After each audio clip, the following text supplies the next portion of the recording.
ফিলিস্তিনের বিরুদ্ধে যুদ্ধ করতে চায় ভারতীয়রা।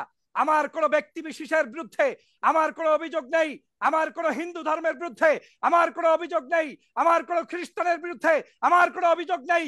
কিন্তু অভিযোগ হচ্ছে, আপনার কাছে কি মনে হচ্ছে না আজকের এই প্যালেস্টাইনের মানুষগুলো নির্যাতিত, নিপীড়িত, তাদের উপরে যে পৈশাচিক নির্যাতন চালানো হচ্ছে এটা কোনো হিন্দু, মুসলমান কিংবা খ্রিস্টান কারো ধর্মীয় শাস্ত্রে অনুমোদন করে না। দিল্লিতে নিযুক্ত তেল আবিবের রাষ্ট্রদূত নওর গিলন তিনি এই মন্তব্য করে বলেছেন ভারতীয়রা তাকে জানিয়েছে তারা আজকের এই প্যালেস্টাইনের বিরুদ্ধে ইসরায়েলের পক্ষে অবস্থান নিয়ে যুদ্ধ করবে। তাহলে সেই শেখ হাসিনার মোদির সাথে প্রীতি, সেইখানে গিয়ে ইসরায়েলের সমর্থন করা, আর অন্যদিকে বাংলাদেশে ওবায়দুল কাদের, ওই হাসান মাহমুদ আর কয়েকজন নর্তকীদেরকে রাস্তায় নামিয়ে দিয়ে আপনি একটু প্যালেস্টাইনের পক্ষে মিছিল করে প্রমাণ করতে চান যে আপনি খুব ধর্মের ধোঁকাবাজ।